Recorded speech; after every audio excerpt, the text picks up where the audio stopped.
Près de 3 ans depuis l'arrivée au pouvoir de Félix-Antoine Tshisekedi, la ville de Mbuji-Mayi a commencé presque à renaître de ses cendres.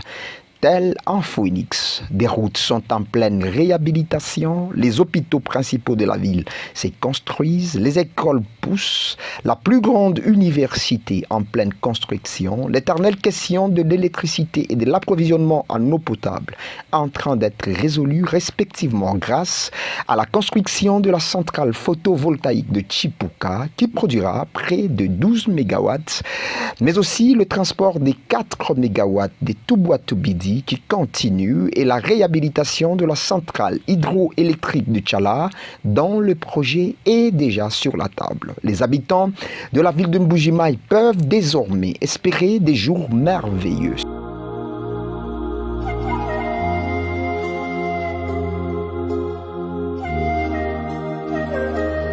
Cependant, dans la mairie de Mbuji-Mayi, l'heure est à la renaissance. Depuis l'arrivée des nouvelles autorités urbaines, des efforts sont déployés pour essayer de donner de l'image à la mairie et joindre les efforts de la ville à ceux du gouvernement central.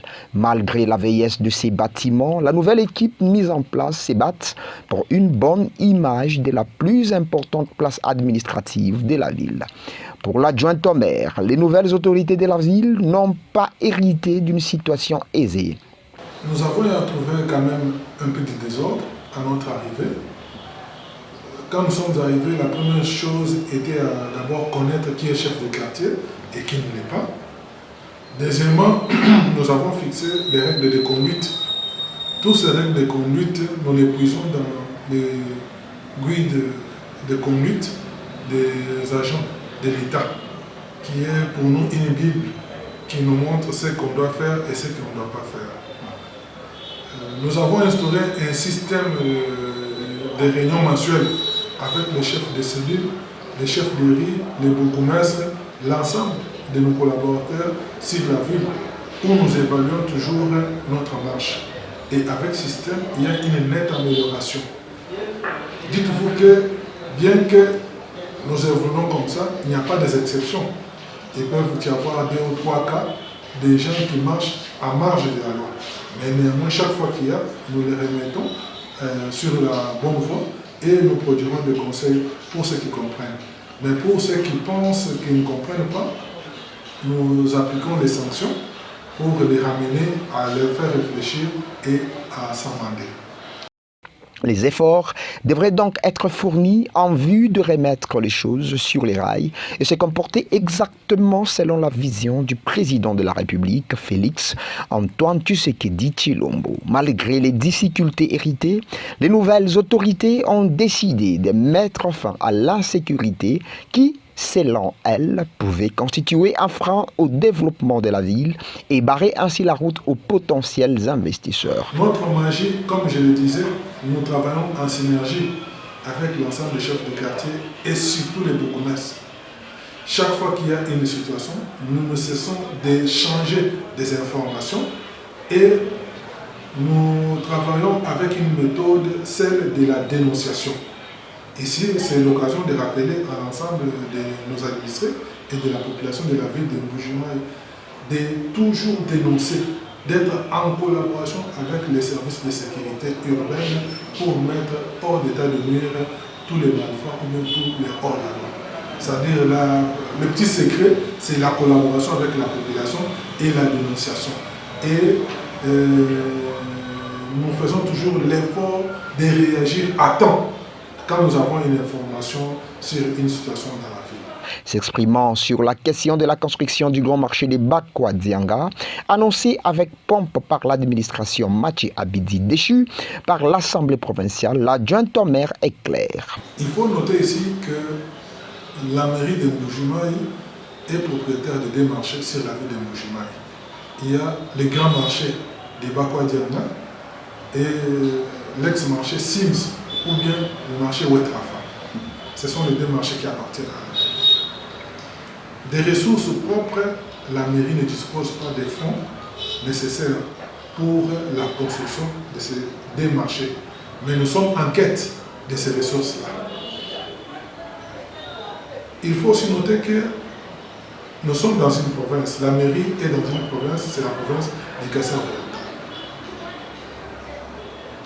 Les anciennes autorités de la province avaient émis le vœu de voir nos démarchés être modernisés. Alors, il fallait faire une étude, voir par où commencer, comment organiser les temps que la construction va commencer. Jusque-là, c'était un projet. Mais nous restons toujours en attente. Comme ce n'est pas un projet qui dépendait de la mairie, qui dépend de la province, nous restons toujours en attente. Si la province manifestait encore les intentions de reconstruire les deux marchés de la ville, nous sommes partants. Mais là, il faut maintenant prendre des mesures pour ne pas préjudicer nos marchands. Dites-vous que la plus grande activité qui nous reste sur la ville, ce sont nos commerçants qui se débrouillent à la longueur de la journée pour payer et nourrir l'ensemble de la population. C'est-à-dire nous restons en attente de ce projet qui est mis en veilleuse. C'est-à-dire la mairie n'a jamais eu un projet de reconstruire un marché parce qu'avec les moyens propres, elle n'a pas. Mais nous avons fait des appels et la province est parmi celles qui a soutenu le projet. Nous restons en attente. Si la province pense qu'elle pourra relancer le projet, c'est sera au bénéfice de la ville et de l'ensemble de la population. Pour l'adjoint au maire, les difficultés rencontrées sont énormes et n'a pas voulu s'attarder là-dessus. L'adjoint au maire appelle cependant la population de la ville à s'acquitter de leur devoir fiscal pour faciliter la tâche à la mairie, qui se bat nuit et jour pour veiller au bien-être de sa population. Les difficultés que nous rencontrons sont au-delà. Ici, ce n'est pas l'occasion d'étaler toutes nos difficultés, mais nous faisons avec les moyens de bord que nous avons.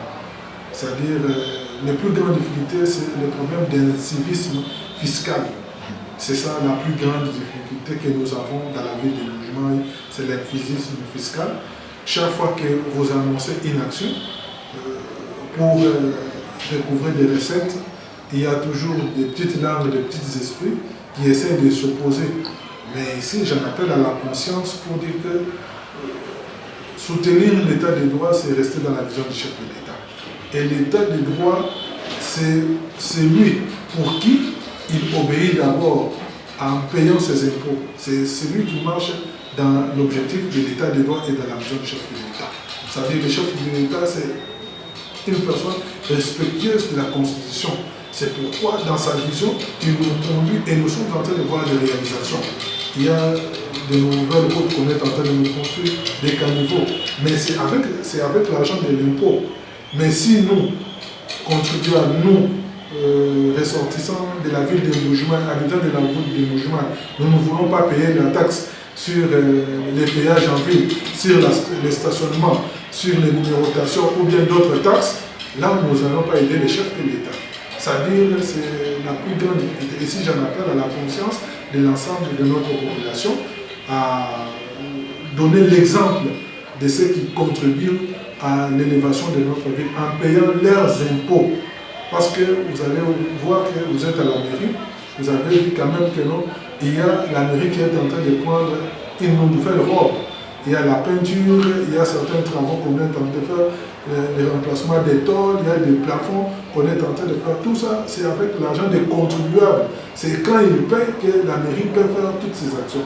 Mais inciter les gens à ne pas payer, inciter les gens à désobéir, à avoir des services fiscaux, ce n'est pas aider les chefs de l'État. Ça, c'est combattre la vision du chef de l'État que j'ai cité, Fachi Beton. À la diaspora, l'adjoint au maire invite à venir investir dans la ville longtemps abandonnée car les opportunités sont innombrables.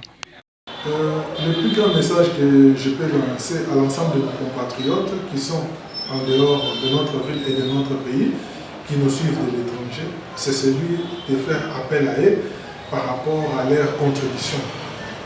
C'est-à-dire, vous êtes partout au monde, vous nous suivez de quel point, pensez à investir chez vous, pensez à investir au Kasaï, pensez à accompagner l'État.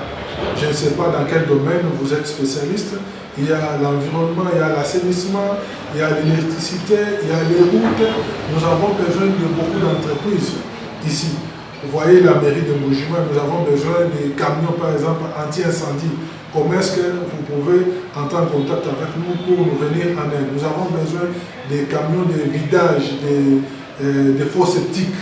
Nous avons besoin des ambulances pour la ville. Nous avons besoin des matériels aratoires pour l'assainissement de la ville, les ramassages des immondices, les évacuations.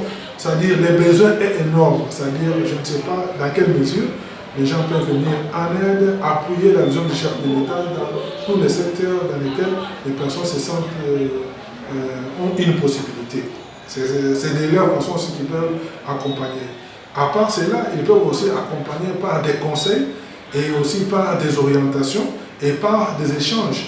Nous avons besoin de beaucoup de projets de jumelage entre les villes, c'est-à-dire à tout moment où ils ont besoin de contacter la mairie de Mbujima, ils sont les bienvenus et nous pouvons adresser des correspondances dans lesquelles ils peuvent être nommés comme des facilitateurs de la ville de Mbujima pour avoir des projets de jumelage avec les villes dans lesquelles ils vivent aussi.